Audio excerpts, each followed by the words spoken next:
പള്ളിവേട്ട എന്ന് പറയുന്നത് എന്താണെന്നാണ് ചോദ്യം. പള്ളി നായാട്ട് എന്ന് പറയുന്ന പണ്ടൊരു പരിപാടി ഉണ്ടായിരുന്നു. വിളവെടുപ്പ് കാലമാകുമ്പോൾ ഒരു ദേശത്തെ രാജാവ് ആ കൃഷിസ്ഥലങ്ങളുടെ അടുത്ത് താമസിക്കും. ഒരു 10-15 ദിവസം. കൃഷിക്ക് പ്രവർത്തിയെടുക്കുന്ന പണിക്കാരും കർഷകരും അതുമായിട്ട് ബന്ധപ്പെട്ട് വരുന്ന എല്ലാവരും ഈ രാജാവിൻ്റെ ചുറ്റിലും ഉണ്ടാകും.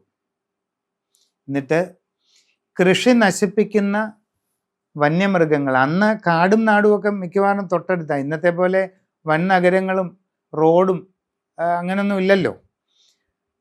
അപ്പോൾ ഏത് നിമിഷവും വന്യമൃഗങ്ങളുടെ ആക്രമണം, കാട്ടാനയും അതുപോലുള്ള സംഗതികളൊക്കെ കൃഷിസ്ഥലം കയ്യേറാം. അപ്പോൾ അങ്ങനെയുള്ള ജീവികളെ നായാട്ട് നടത്തി ഓടിച്ചു വിടുക, അത് കൃഷിക്ക് വിളവെടുപ്പ് തുടങ്ങുന്നതിന് മുമ്പ്, അതായത് വിളവ് പാകമായി കഴിയുമ്പോഴാണ് ഈ മൃഗങ്ങളുടെ വരവ്. ആ സമയം തൊട്ട് അവിടെ ക്യാമ്പ് ചെയ്ത് രാജാവ് നായാട്ട് സ്ഥിരം നടത്തിക്കൊണ്ടിരിക്കും.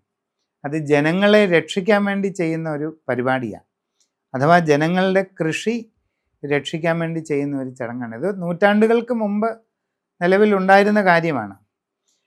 അതിനെ അനുസ്മരിപ്പിക്കുന്നതാണ് പള്ളിവേട്ട. ആ കൃഷിസ്ഥലത്തിന് ചുറ്റും താമസിച്ച് വേണ്ടത് ചെയ്യുന്നതിന് തത്തുല്യമായ ആക്ടിവിറ്റിയാണ് 10 ദിവസം നീണ്ടു നിൽക്കുന്ന ഉത്സവം. അത് തീരുന്നതിൻ്റെ തലേ ദിവസം രാത്രിയിലാണ് പള്ളിവേട്ടയ്ക്കിറങ്ങുന്നത്. അത് അക്രമകാരികളും ജനങ്ങളെ പല രീതിയിൽ ദ്രോഹിക്കുന്നതുങ്ങളുമായ മൃഗങ്ങളെ ദേവൻ നായാട്ട് നടത്തുകയാണ്. അങ്ങനെ നായാടി ഒരു വീരഭാവത്തിൽ തിരിച്ചെത്തുന്ന ദേവൻ വൻപിച്ച എതിരേക്കലും സ്വീകരണവും ഒക്കെ ഏറ്റുവാങ്ങി വിസ്തരിച്ച് ഒരു കുളി പാസാക്കി തൻ്റെ രാജസ്ഥാനത്തേക്ക് തിരികെ പോകുന്ന ചടങ്ങാണ് ആറാട്ട്.